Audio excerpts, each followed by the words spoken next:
Lecture number 2. Upstairs in the text section. In the text. Are they there this morning? Right. I don't know why they kept ordering them in small quantities of 100 at a time when they knew I had 600 students that had to have them. But anyway, it's so important that you get started early.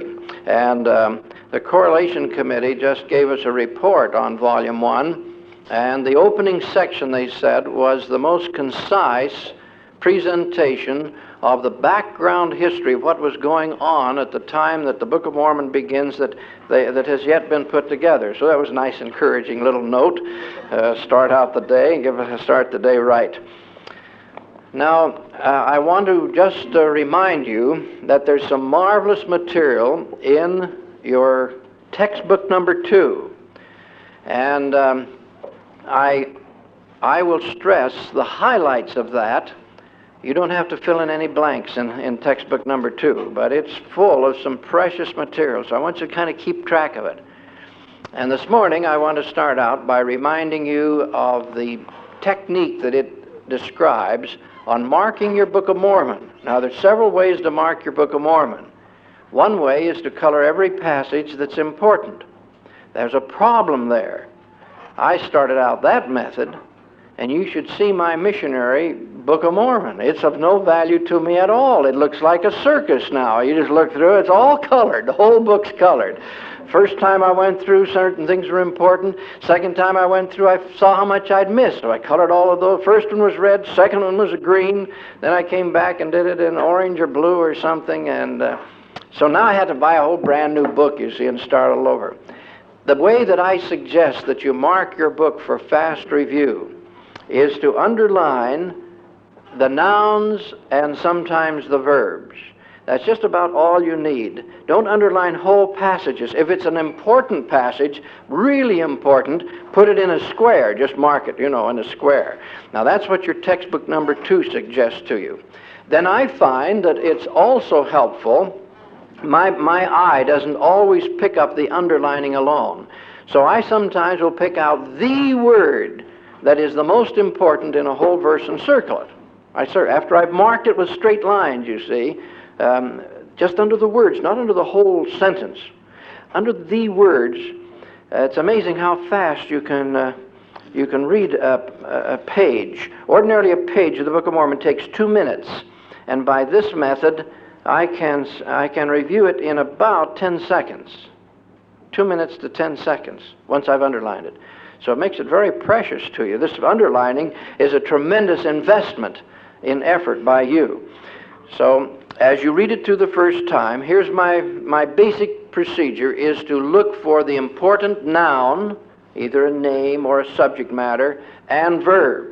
And that gives me my subject matter and what happened. Subject matter and what happened. Subject matter and what happened.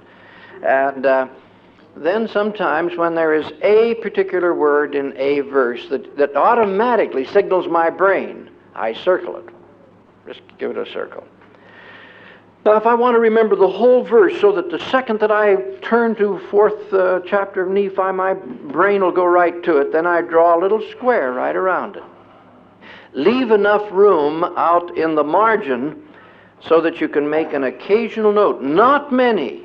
If you make very many, they aren't of any value to you at all. You can't see them. So, whatever you do, for example, like here, I have,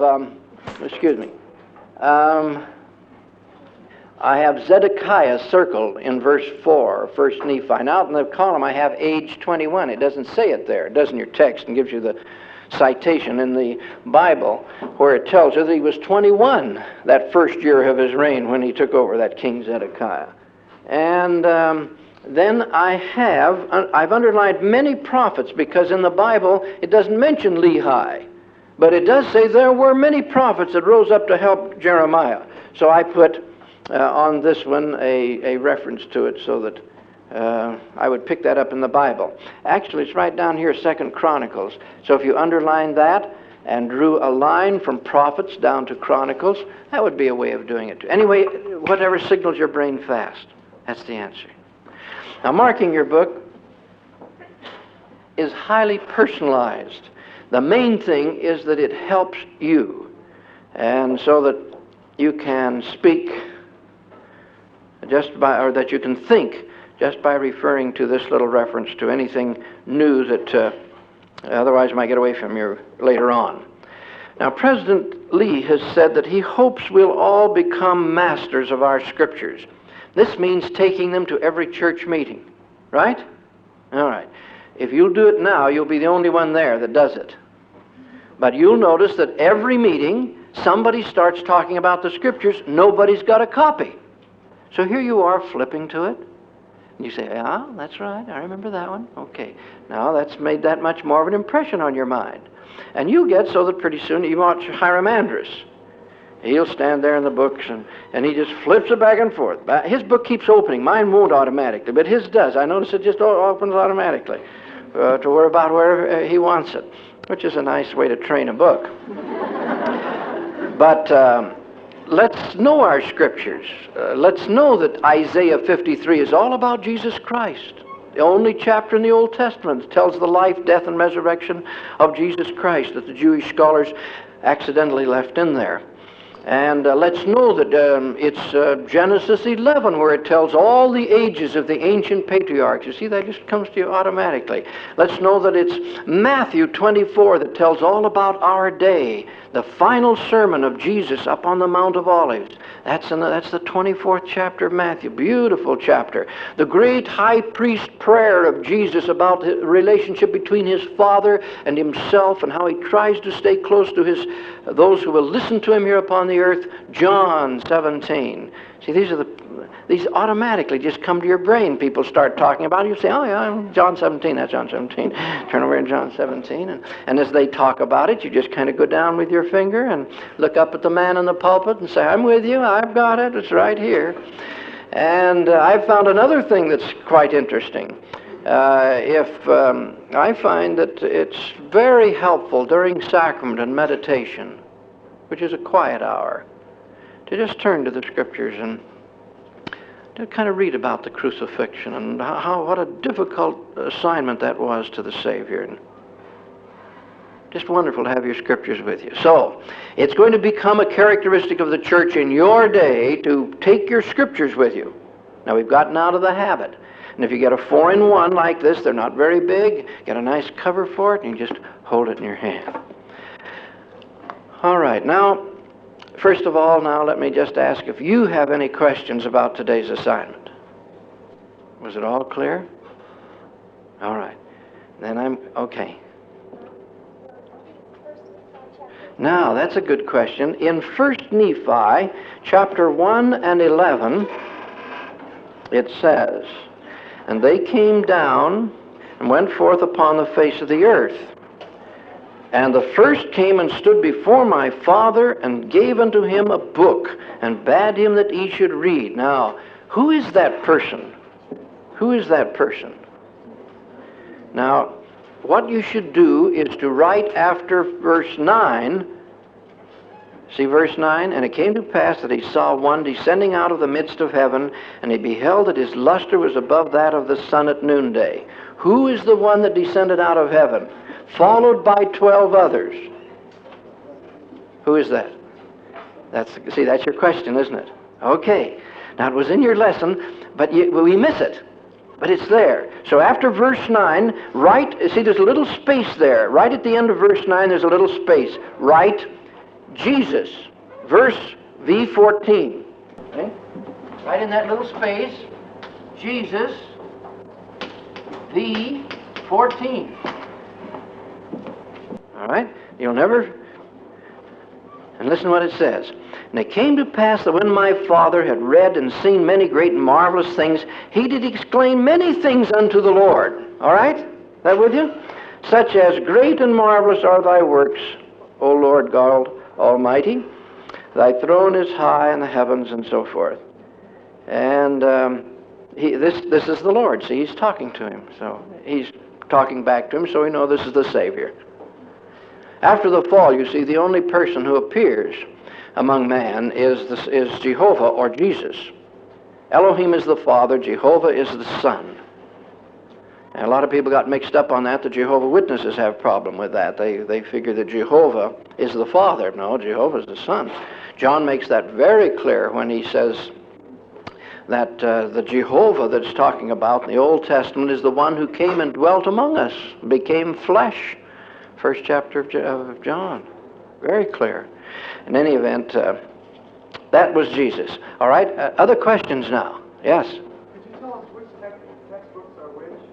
Okay, number 2 is the student manual. Number 3 is the one that you're filling all the blanks in, right? Number 1 is your Book of Mormon. Right? Everybody got that straight? Okay. Was there any other time it has come down to the earth? Yes.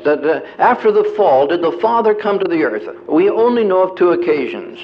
He has been seen in vision many times, and he has spoken a number of times from heaven, but only twice. Once at the time when he was with Mary at the time of the conception of the Savior. The other time was when he came to see Joseph Smith. Only 2 times we know about.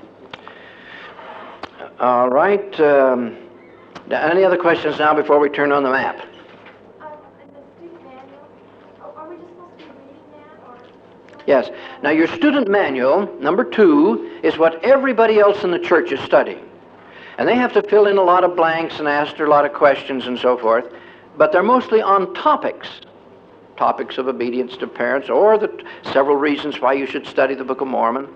And I'll emphasize those to you, but you're studying the text of the Book of Mormon. See, they allowed, the brethren have allowed this class, my classes, to experiment with this other approach. There's some of us that feel that this one is the more profitable one, that when you know the Book of Mormon like the palm of your hand, you'll know these other things. So the brethren said, we don't want any of your classes to miss the highlights of what's in this other text, because there's some supplementary material there that's just precious. Like there are 2 whole pages on how to mark your Book of Mormon. Just great. So they don't want you to miss it, but you don't have to do any work in it. Okay? All right, you do your work in this one. And so we're going to experiment here and see over the years how we all come out. Any further question on that? Filled out the questions for discussion. All right. No. I put those in case we have time.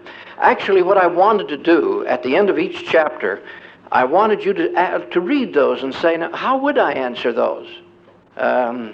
What would I have done if I'd been Nephi? I mean, this fellow is 10 feet high in my mind. He was really terrific, this Nephi.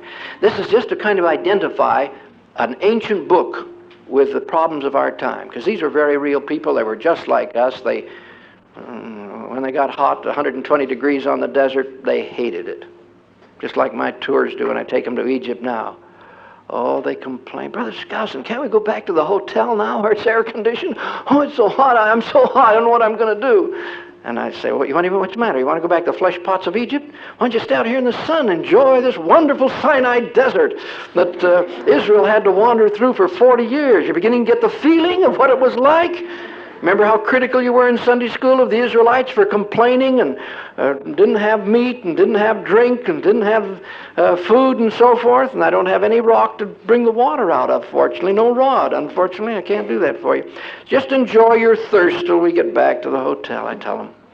They go back very much more appreciative of Israel, much less critical, because they found themselves complaining, just like the Israelites did against Moses. All right. Johnny. On page 26. Which question, number 2? Yes. Okay, the end of chapter 2 of 1 Nephi. If a person received a revelation from God in a dream, how could he be certain that it was a genuine revelation and not the ordinary type of dream? I just want you to think about that. Because those who have had dreams that had significance said they're quite different from the ordinary dream resulting from indigestion. That number 1, it's like you were awake. It's as though it were a very live, living experience. That's the first thing that happens. The second thing is you can't get it off your mind. Most dreams you forget very easily. This one you can't forget. It's a fire in your brain as though it actually had happened to you. And you can remember everything that happened. Brother Sperry said when he saw the vision of the BYU campus back in 1933, after the church had announced the BYU would be given to the state of Utah, and he was just heartbroken. Woke up in the middle of the night, 4 o'clock, saw the 2 whole sides of his bedroom were missing. In this case, by the way, what should we say? This maybe won't apply in this case because he did wake up in this case. The dream woke him right up.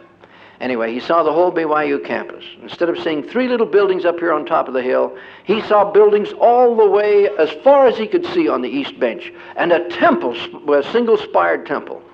He saw that in 1933.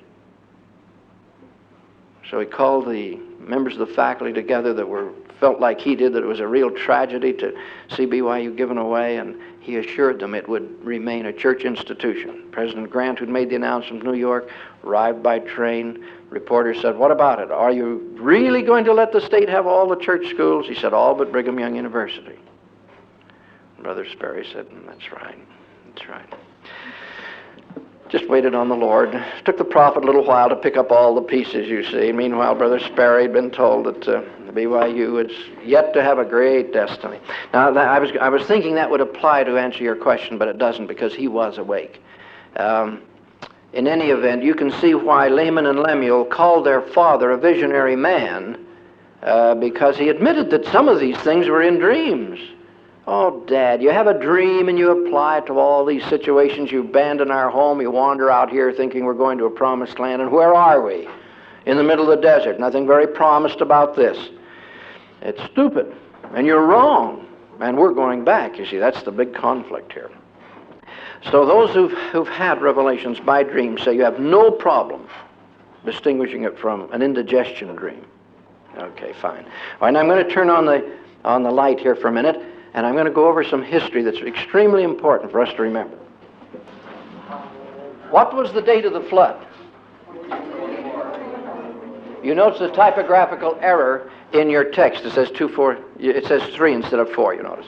So I knew you'd pick that up. Correct it. Okay? All right, now the ark came to rest right up between the Black Sea and the Caspian Sea, and Mount Ararat is the tallest mountain in that region, 17,300 feet high. They then came down. The ark, if we have the right one located, there's a structure there in the ice at about 13,500 feet. And if the Russians will let us up there one of these days, Dr. Crawford, who's a good friend of ours, is taking up the people from Michigan State to melt the ice, and they'll determine if it really is the ark. Others who've seen it believe that it is, and Josephus said it was. He knew of it in his day. Marco Polo knew about it. Anyway, it's kind of exciting. If we've got the right mountain and the right structure there, it's right there. And then they came down to the land of the east, which we think was Persia. Over here. And then one of Ham's grandsons said, "Let's not stay here with Father Noah and Father Shem. You remember the big cities they had before the great flood? Let's us go over in this beautiful, lush, tropical valley between the Tigris and the Euphrates rivers called Shinar, and let's build us some nice, big, old-fashioned pre-flood cities where they had such a poopy time." And that's exactly what they did. They went over here and he built the city in Babylon. Ur of the Chaldees was built, Nineveh was built, and they immediately began to apostatize. They built their Tower of Babel to defy God if he should have another flood, and the Lord kept warning them, I'm going to take your language away from you. This Adamic tongue that is so beautiful and powerful, you're going to lose it. And the brother of Jared and Jared himself pleaded with God to let them keep the language, which the Lord allowed them to do. And they came to America about 2200 BC. The others stayed there and got hit by the gift of tongues and woke up one morning, and all of them, each family is separate. Each family can understand itself, but they can't understand the next family. And they all knew that this was God's affliction, and they started spreading out. And so about 200 BC, you'll find on the Yellow River a whole civilization just like that of Egypt and Babylonia emerging. Very advanced knowledge of metallurgy and other things like that, but no written language. They have a language that they speak a good language, but they're having to start from very primitive forms to express it in writing. When they lost the Adamic tongue, they knew what the Adamic language meant, but the Adamic language was kind of shorthand. So they can't say it anymore. They had to build brand new alphabets on the Yellow River, on the Indus River, in Babylonia, and down on the Nile. And so they all start out with very primitive picture writing. Here are very advanced peoples, all of a sudden without the capacity to write. And so they had to develop it from scratch. They had advanced languages, but not in written form. So we find them trying to develop them here along the way. Now, as a young man, Abraham, who was born in Ur, found that his father was sacrificing his brothers and sisters to idols. It was terrible, and so he tried to get the priesthood so that he could keep the gospel, and he got it from Melchizedek over here at Salem, now called Jerusalem. Got it while he was a young man. And then the Lord said, "And I want you to leave and go up to the promised land I'm taking you to." So he went up to Haran, stayed there till he was 62. You see that Haran up there, 62? And then he came down here thinking that he was going to stop here, but there was famine here. And the Lord sent him down into Egypt at Memphis, and then brought him back when he was 75. So between Haran and going to Egypt and coming back was 13 years, according to his own writing. So it was quite a period of time that he was taking that big sweep. While he was in Egypt, he taught them mathematics, astronomy, and the gospel of Jesus Christ. So the Egyptians weren't ignorant of all of these wonderful things we're talking about. I didn't quite catch that. Was that Abraham? Yes, Abraham. Abraham left Ur. This is what year? What century? 2000 BC.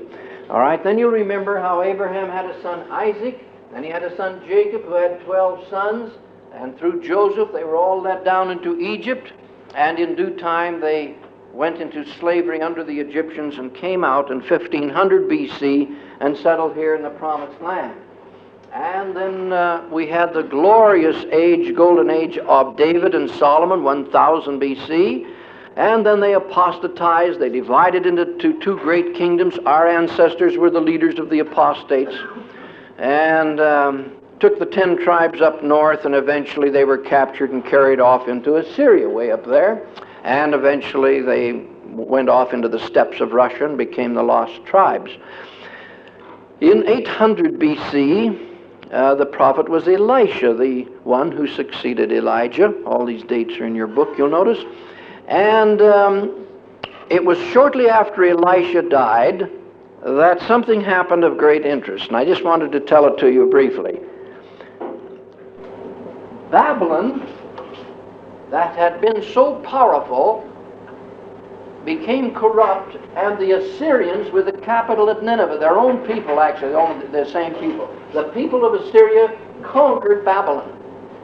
And they conquered this territory all through. They kept sweeping out here and conquering the people. Now, every time they'd come out to conquer them, they wouldn't leave a lot of soldiers to collect taxes. They had a different technique. It was called terrorism. They would gather their leaders together, and in the presence of all the people, they'd start torturing them. Tear out their tongues, crop their noses and their ears, put them through the living death, crop off the first knuckles, put them in prison, let them heal, then crop off the next knuckles, let them heal, the next ones and let them heal, the hand and let it heal, the elbow, then let it heal, shoulder and let it heal. The fellow's still alive, they start on the other hand, called the living death, just chopping them to pieces a little at a time. The whole idea was, don't make us come back and do this again. Pay your taxes and keep the peace. That's how wicked and vicious these people were. These stories were so terrible, told by Herodotus and some others, that it wasn't believed in modern times until we dug up the ruins of Nineveh about 100 years ago, and there on the walls were carved all of these techniques of cruelty, of ripping out the tongue, cropping, or taking bodies, cutting off the heads, arms, and hands, and stacking the torsos into big pyramids in the center of the city. One of the most vicious, cruel people in the world. You couldn't criticize the Assyrians once they brought their rulers in over you without going through the treatment. Well, God had a very popular prophet right after Elisha. Elisha died, and another prophet came along, and he was very popular because he kept predicting that Judah was going to expand and do better now, and so everybody had him at the fireside chats to tell about these good prophecies. All of a sudden, the Lord said to this prophet who lived just below the Sea of Galilee, I want you to go to Nineveh and tell those people if they don't repent, I'm only giving them 40 days, and if they don't repent, I'm going to wipe them out like Sodom and Gomorrah. The prophet said, where? Nineveh. Well, Nineveh was that way, and that prophet went that way. And he went down to Joppa, which is located right there, and he took the biggest ship that went the furthest distance. He wanted to go to Tarshish, which was Spain. And all of you remember what happened to him. His name was Jonah.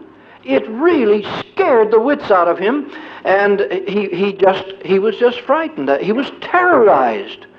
Imagine going to Nineveh. They skinned them alive, too. That was another technique they used. They'd actually skin them alive, and the human body can stand the shock of almost complete skinning before it dies of shock. The Lord had called him to be a martyr. So you remember he took off.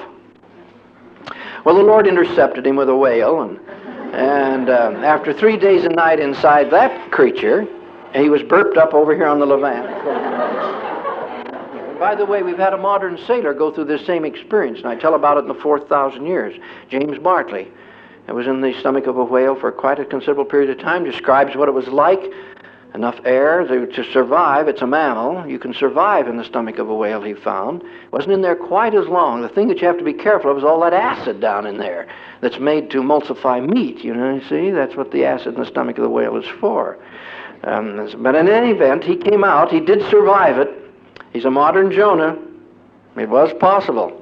And then anyway, he got up on that shore. Oh, he was so relieved to be out. And there was the Lord. The Lord said, Jonah, Nineveh? Yes, I'm on my way, so I'm going. So he went. And he told those people, he actually thought they were going to skin him alive, cut him to pieces, and he went into the city far enough so they would be sure and be able to hear the message before they started killing him. And he made his announcement, but nobody grabbed him. So he made it again, nobody grabbed him. Hey, it was great, he's getting better and better, and he went right through the city. By the time he got through on the other side, why, he just felt real brave. He didn't know that the king had been advised of his message, and the king had said, and that message is correct. We are a wicked people. Plead with God that he'll spare us. And so Jonah didn't know that, of course. And so when the Lord met him on the other side of the city, the Lord said, isn't it wonderful? What's so wonderful? They've repented. I don't have to kill them. You don't what? I don't have to kill them. They repented. And it says, Jonah was very angry with the Lord. And he said unto him, in effect, even when I was home, I was afraid if they just repented a little bit, you'd go soft. And you wouldn't do anything. And they deserve it. And so he went up on the side of the hill to wait out the 40 days to see if God wouldn't come across with something or other. Because these people really deserve the treatment. And then you remember what happened. The gourd plant grew up over the night, and then the worm cut it. And then he fainted from the heat. And the Lord said, now, you remember that gourd plant? You didn't plant that. But you liked it, didn't you? It was pleasant. When it was cut, you missed it. And it was much hotter. You didn't like that, did you? Well, he said, this city, you didn't build that either. And I got 120,000 children in there that don't know their right hand from the left, and their mothers and fathers have repented. Now, shouldn't I spare the city, Jonah? What are you so upset about? It isn't your city.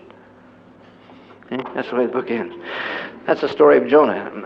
But in any event, that was about 800 B.C. Now, right after that, I just wanted you to remember what a terrible people the Assyrians were. Right after that, for 40 years, they didn't go out and do those things to people. 3 kings went through without anything being done to the people. They weren't wicked like that so much. But then rose up another king at the end of 40 years, and he says, march! Once again, they became cruel and ruthless, and the Lord began blessing these people as a result. You have a famous battle just before the Book of Mormon opens. Now, will you turn in your book to that map on page 7? And right next to Nineveh, put 612 B.C. You find it? All right, now mark 612 B.C. That's when Babylon conquered Nineveh. The remnants fled over to Abraham's old city of Haran. The remnants fled right across the valley over to Haran. And the Babylonians got ready for another attack. Now, the Assyrians knew they were through. There was no doubt about it, they were through. When all of a sudden, who do they get as their ally and assistance? One of their former big enemies. Who was it? Egypt, headed up by a man named Nephi, transliterated Necho. Now that's a form of Nephi. From the city of Nephi, transliterated by the Greeks, Memphis. This word Nephi is one of the big names in Egypt. It means spokesman for God, prince of God, prophet of God. That's what the word Nephi means.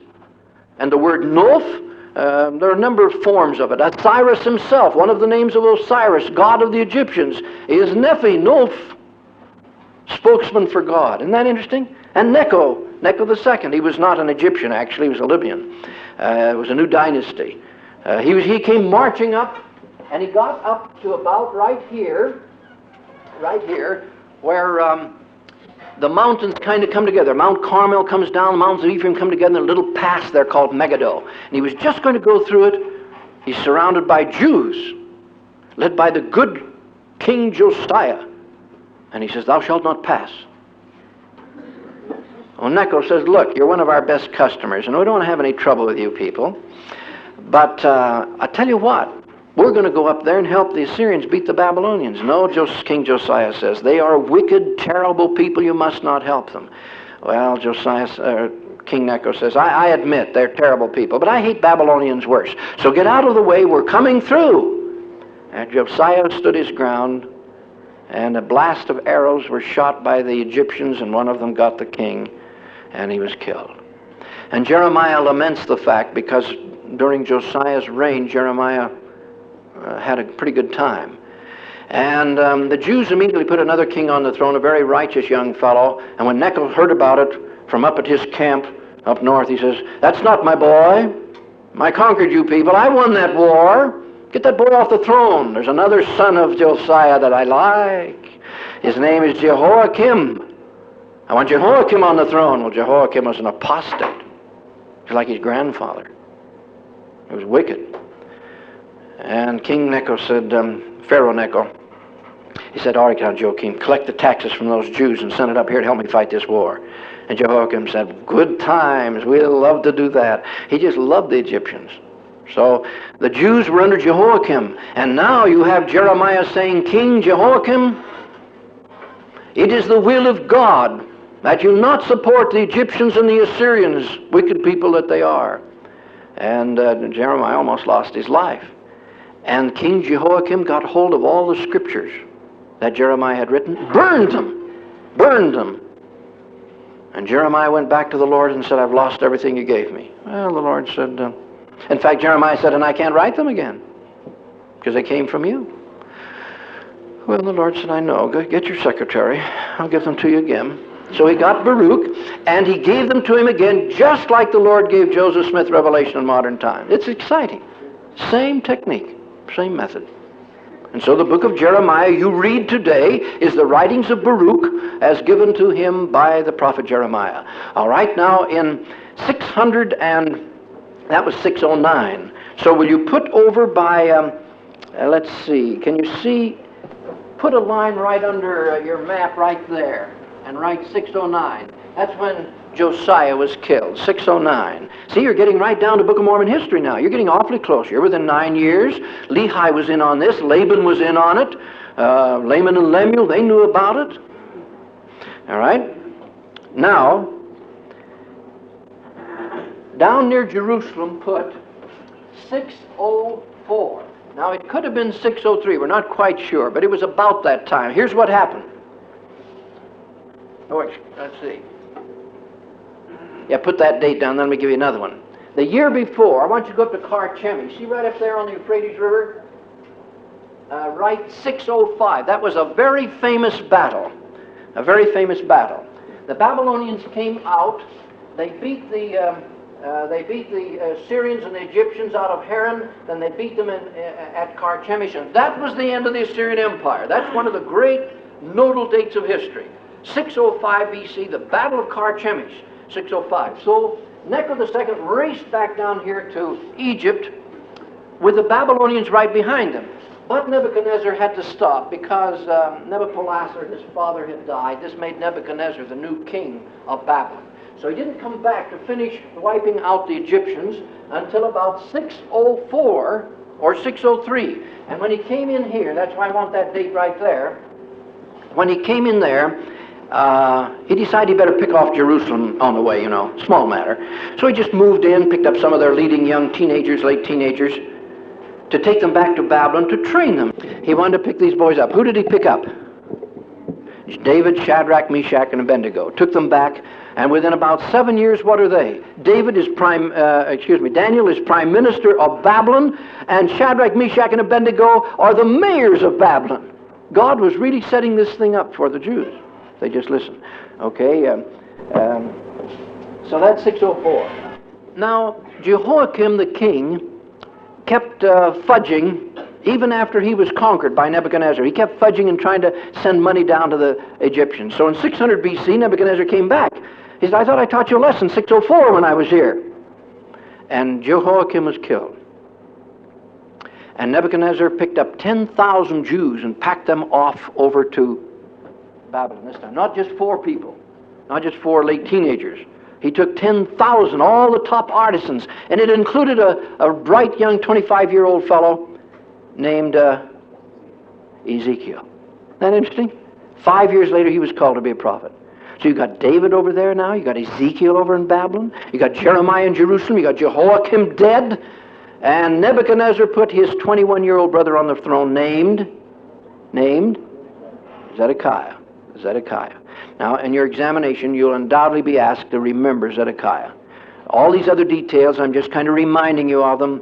I don't ask you for all of these dates I've just given you. I just want you to kind of put them together. Now, this is the year, and I want to close now so you'll have plenty of time to go. In 600 BC, historians say 598, but that's pretty close for historians. The Book of Mormon says it was 600.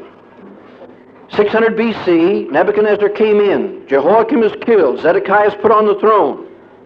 10,000 are carried off to Babylon. General Laban was in on that war, you see. This is part of Lehi's life, Nephi's life, Laman and Lemuel. This is all part of their life that year, because that's where the year of the Book of Mormon opens. And let me just say this. Those of you now who want your cards signed, I'll sign those. And get all of your lessons into me, get your books, and get kind of caught up, because we're going to really move fast now from here on.